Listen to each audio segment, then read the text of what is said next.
भाई ने बैठक में स्नूकर क्लब बना रखा था। सब जानते थे कि भाई स्नूकर पर जुआ करवाता है। घर का खर्चा भी स्नूकर क्लब से ही चलता था, इसीलिए कोई भी भाई को मना नहीं करता था। मगर एक रात भाई ने भाभी को जुए में हार दिया।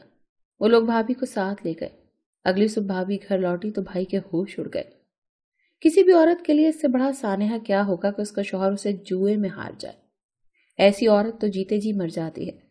और इस वक्त मेरी भाभी की हालत भी कुछ ऐसी ही थी। अभी 6 माह पहले तो भाई और भाभी की शादी हुई थी, और आज भाई ने अपने हाथों से अपनी इज्जत हार दी। भाई से बड़ा बदनसीब कौन होगा। और भाभी, उसके लिए तो मरने का मकाम था। भाभी गैर मर्दों के हाथों से अपना आप छुड़वाने के लिए किसी बिन पानी की मछली की तरह तड़प रही थी। लेकिन वो आदमी जिन्होंने भाभी को दाएं और बाएं बाजू से पकड़ रखा था, वो उसे किसी तौर छोड़ना नहीं चाहते थे। भाई सहन में एक जानिब सर झुकाए बैठा था, जबकि भाभी रो रही थी, चिल्ला रही थी और भाई को पुकार रही थी। पर भाई इस वक्त बेहिस हो चुका था। वो कुछ भी नहीं कर सकता था। भाई ने अपने हाथों से अपने लिए गड्ढा खोदा था। मैं एक जानिब खड़ी एक तमाशा देख रही थी। भाभी की एक एक पुकार मेरी रूह खींच रही थी। वो लोग उसे दरवाजे से बाहर ले जा रहे थे। भाभी ने रहम तलब नजरों से मेरी जानिब देखा, जैसे मैं उसे बचा लूंगी, पर मैं कुछ न कर पाई। वो लोग अब दरवाजे के पार जा चुके थे और तभी मेरे जिस्म को जैसे झटका लगा और मैं किसी बिजली की तरह उन लोगों के पीछे भागी। बाहर दो बड़ी बड़ी गाड़ियां खड़ी थी और वो लोग भाभी को गाड़ी की जानिब घसीट कर ले जा रहे थे। मैं खुद एक औरत थी, भला दूसरी औरत की तहकीर कैसे बर्दाश्त कर लेती, जबकि दूसरी औरत कोई गैर नहीं, मेरी अपनी भाभी थी। मैं अंदर दहकता लावा उठाया लाई मेरे अंदर दहकता लावा उठता था, जैसे अभी मैं सबको जलाकर राख कर दूंगी। मैं उन आदमियों के करीब पहुंची जिन्होंने भाभी को पकड़ रखा था और अपनी पूरी कोशिश करते हुए भाभी को उनके चुंगल से छुड़ाने की भरपूर कोशिश की। पर मेरे जैसी नाजुक लड़की को भला हट्टे कट्टे मर्दों के सामने क्या जोर था। वो भाभी को छोड़ ही नहीं रहे थे। मैंने गुस्से से एक आदमी के हाथ पर अपने दांत जमाकर उसे पूरी ताकत से काटा। शायद उसे इसकी तवक्को नहीं थी। एक पल के लिए वो तड़प उठा, लेकिन अगले ही पल उसने जोरदार थप्पड़ मेरे मुंह पर मारा। मैं दूर जा गिरी। मैं होंठ फट गया और खून बहने लगा। लेकिन मैं फिर से उठी। मैं अपनी भाभी को किसी सूरत उनके साथ जाने नहीं दे सकती थी। मैं अब दूसरे आदमी पर थप्पड़ बरसा रही थी, उसका बाजू पकड़कर खींच रही थी कि वो मेरी भाभी को छोड़ दे। लेकिन मेरे थप्पड़ों का उस पर कोई असर नहीं हुआ, बल्कि उसने एक जोरदार लात घुमाकर मेरे पेट में मारी। मैं घुटनों के बल झुक गई। तकलीफ की लहर मेरे पूरे जिस्म में फैल गई। मुझे लगा था कि जैसे मेरी आंतड़ियां उधड़ गई हो। मेरे मुंह से खून बहने लगा। उन लोगों ने भाभी को गाड़ी में डाल लिया और फिर उनकी गाड़ियां फर्राटे भरती हुई दूर जाने लगी। मैं पीछे भागना चाहती थी, पर तभी भाई ने आकर मुझे पकड़ लिया। मैं जोर जोर से चीख रही थी और ये सारा मंजर मोहल्ले के लोगों ने अपने घरों की छतों से देखा था। कुछ लोग अपने दरवाजों से बाहर निकलकर खड़े तमाशा देख रहे थे, पर कोई मदद को नहीं आया। और आता भी क्यों भला। शौहर खुद अपनी बीवी को हारा था। भाई ने मुझे चुप करवाने की कोशिश की, लेकिन मैं झटके से भाई से अलग हो गई। मेरा दिल कर रहा था कि मैं अपने भाई का मुंह नोच लूं। कैसा मर्द था वो, कैसा शौहर था। अपनी ही बीवी को पराये मर्दों के हवाले कर दिया। अरे ऐसा करने से पहले भाई खुद क्यों नहीं मर गया। मुझे उस वक्त भाई से शदीद नफरत महसूस हो रही थी। भाई के जुए ने हमसे हमारा सब कुछ छीन लिया। भाई बचपन से ही ऐसा था। वो हमेशा से आवारा लोगों के साथ रहा और खुद भी वैसा ही बन गया। उसे जुए की ऐसी लत पड़ी कि उसने घर का सब कुछ बेच डाला। अब्बा इसी गम में दुनिया से रुखसत हो गए, जबकि अम्मा तो बचपन में ही गुजर गई थी। भाई ने घर की बैठक में स्नूकर क्लब बना रखा था। ये सिर्फ नाम का ही स्नूकर क्लब था, वरना सब जानते थे कि यहाँ कितने बदनामे जमाना लोग आते हैं और जुआ खेलते हैं। भाई कोई काम काज नहीं करता था और उसे जुए के पैसों से घर का खर्चा चलता। अब्बा ने मरने से पहले मुझसे कहा था कि जुआ हराम है और जुए के पैसे भी हराम है। हराम रिस्क खाकर मैं जहन्नुम का ईंधन नहीं बनना चाहता। दुआ करो मैं मर जाऊं। मैं मजीद जिंदा नहीं रहना चाहता। और फिर उसी रात अब्बा चल बसा, और ठीक कहा था अब्बा ने। हराम खाकर इंसान का दिल पत्थर का हो जाता है, जैसे अभी भाई का हो गया था। भाई का दिल जरा नहीं तड़पा था। वो बेहिस हो चुका था। अभी कल ही की बात है कि भाई ने जुए की बहुत तैयारी की थी। भाई के मुताबिक ये उसकी जिंदगी का सबसे बड़ा जुआ था। मैं और भाभी बहुत परेशान थे। जाने अब घर की कौन सी चीज बिकने वाली थी, क्योंकि ऐसे ही होता था। जब भाई जुआ जीतता तो घर में कोई नया सामान आता, और जब हारता तो वही सामान बेचना पड़ता। भाई की इन हरकतों की वजह से मोहल्ले वाले हमसे मिलते जुलते नहीं थे। یہ تو بھائی کی خوش نصیبی تھی کہ اسے بھابھی جیسی اچھی لڑکی مل گئی۔ بھابھی غریب گھر سے تھی اور بھائی کو پسند آ گئی تھی۔ بھائی نے شادی کر لی اور بھابھی تو عزت کی زندگی گزارنے آئی تھی، لیکن وہ نہیں جانتی تھی کہ وہ ایک کھلونا بننے والی ہے۔ بھائی جوا ہار گیا اور جو شخص جوا جیتا اس نے بھائی سے کہا تھا کہ تمہاری بیوی مجھے چاہیے۔ بھائی مجبور تھا، یا تو اسے کروڑوں روپے دینے پڑتے یا پھر جیل جانا پڑتا، پر بھائی یہ دونوں کام نہیں کر سکتا تھا، اسی لیے خاموشی سے بھابھی کو ان کے حوالے کر دیا۔ اور اب وہ لوگ بھابھی کو لے جا چکے تھے۔ رو رو کر میری حالت بری ہو چکی تھی۔ اس رات میں سو نہ پائی، بار بار بھابھی کا چہرہ میری آنکھوں کے سامنے گھور رہا تھا۔ میرا دل کر رہا تھا کہ اڑ کر بھابھی کے پاس پہنچ جاؤں اور اسے واپس لے آؤں۔ بھائی جانے کہاں چلا گیا تھا اور میری طبیعت خراب ہو چکی تھی، پیٹ میں ابھی تک درد ہو رہا تھا۔ پوری رات میں نے روتے تڑپتے گزاری۔ میں نے بھابھی کی حفاظت کی بہت دعائیں کی۔ صبح فجر کے وقت جب میری حالت غیر ہو چکی تھی، اچانک دروازے پر دستک ہوئی۔ مجھے یہی لگا تھا کہ بھائی آیا ہوگا۔ میں مشکل سے اٹھی اور دروازے تک گئی۔ جیسے ہی میں نے دروازہ کھولا تو میں ساکت رہ گئی، سامنے بھابھی کھڑی تھی۔ مجھے تو اپنی آنکھوں پر یقین نہیں آیا۔ بھابھی نے کچھ کہنے کے لیے خاموشی سے میرا ہاتھ پکڑا اور اسی پل میں حواس کھو کر نیچے گر گئی۔ جب مجھے ہوش آیا تو خود کو اسپتال کے بستر پر پایا۔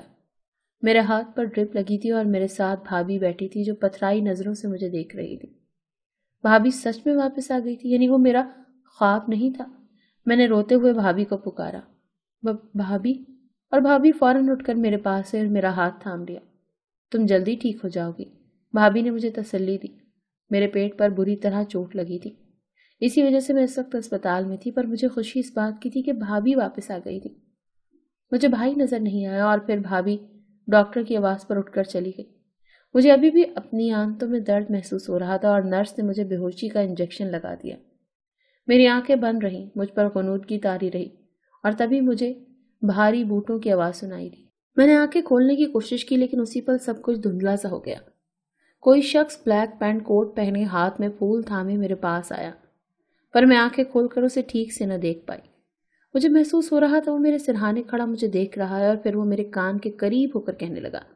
ایک سرسراتی سی سرگوشی میرے سماعت کے پردے سے ٹکرائی۔ مجھے لگا جیسے کسی نے میری پیشانی پر بوسہ دیا ہو، اور پھر چاروں جانب اندھیرا چھا گیا، اور پھر جانے کتنی دیر کے بعد عجیب سے احساس سے میری آنکھ کھولی۔ کوئی میرا ہاتھ پکڑ کر مجھے ہلا رہا تھا۔ میں نے آنکھیں کھولی تو بھابھی مجھ پر جھکی ہوئی تھی۔ جلدی اٹھو، ہمیں یہاں سے نکلنا ہے، اس سے پہلے کہ وہ لوگ یہاں تک پہنچ جائیں۔ بھابھی کے چہرے پر ہوائیاں اڑی ہوئی تھیں۔ مجھے کچھ سمجھ نہیں آیا، پر میرا نشہ تب تک اتر چکا تھا، اسی لیے میں اٹھ بیٹھی۔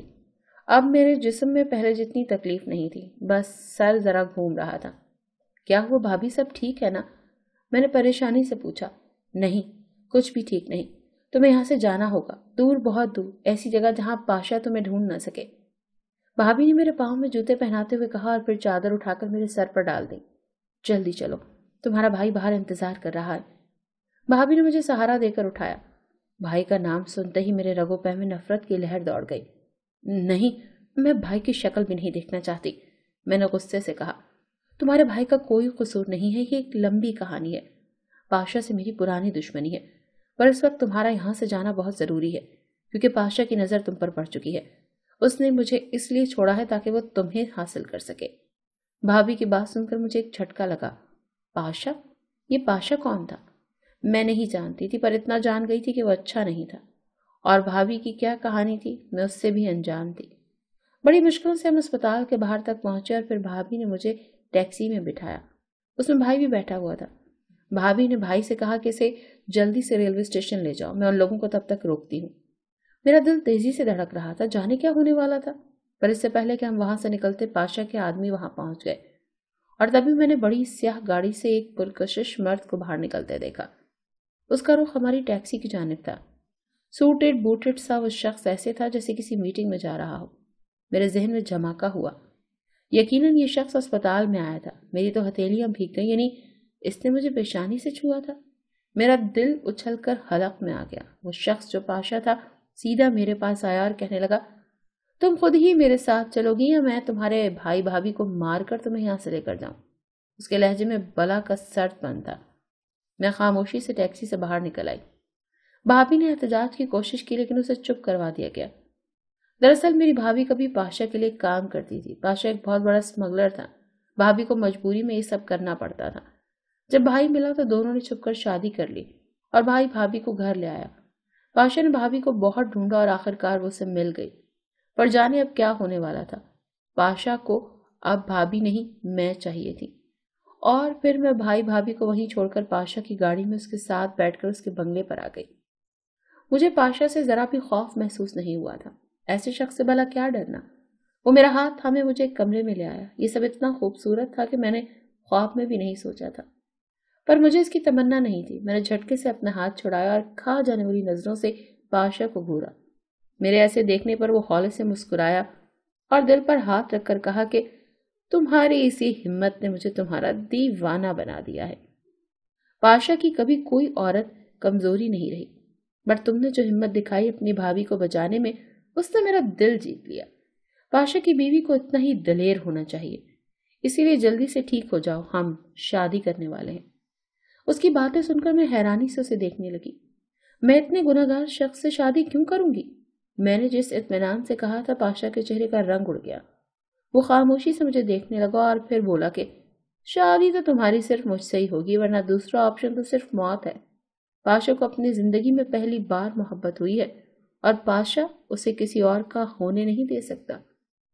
मैं जानती थी वो सच कह रहा था, लेकिन मैं उसकी कैद में नहीं रह सकती थी और मैं किसी ऐसे शख्स से शादी नहीं कर सकती थी जो एक स्मगलर हो, जो लोगों की जिंदगियों के साथ खेलता हो। मेरी नजरें अब कमरे में रखी चीजों का जायजा ले रही थी। मैं कुछ ऐसा ढूंढ रही थी जिससे मैं खुद को मार सकूं, और फिर मुझे कुछ फासले पर रखी फ्रूट की ट्रे में छुरी नजर आ गई। मैं बिजली की सी तेजी से पलटी और छुरी उठा ली। मुझे दूसरा ऑप्शन कबूल है। मैं किसी दरिंदे से शादी नहीं कर सकती। मैंने फुर्ती से छुरी अपनी कलाई पर फेरी और उसी लम्हे मैंने पाशा के चेहरे पर मौत किसी कैफियत देखी। और मौत को मैंने अपने करीब भी पाया था, पर मौत ने मुझे गले नहीं लगाया। मैं बच गई और आज भी जिंदा हूं। पर 5 साल गुजर चुके हैं, मैंने पाशा को नहीं देखा। जाने वो कहाँ गायब हो गया था। उसने मुझे छोड़ दिया था और फिर 5 साल बाद मुझे खत मौसूल हुआ, जिस पर लिखा था कि पाशा को आज तक कोई नहीं बदल सका, उसे मोहब्बत ने बदल दिया। तुम्हारी खुदकुशी के उस लम्हे ने मुझ पर आश्कार किया कि मैं कितना बुरा हूं, कि एक लड़की ने मुझ पर मौत को फौकियत दी।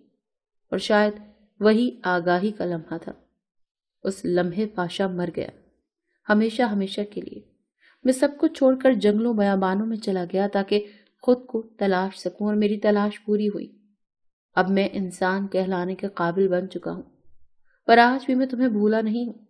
क्या तुम अब मुझसे शादी कर सकती हो, ताकि एक अच्छा इंसान बनने में जो कमियां रह गई हैं वो तुम पूरी कर दो? उसने इतनी इज्जत से मेरा हाथ मांगा था। वाकई पाशा तो मर चुका था और किसी ऐसे इंसान को मैं इनकार नहीं कर सकती थी। मैं हौले से मुस्कुरा दी और मेरी मुस्कुराहट में इकरार छुपा था।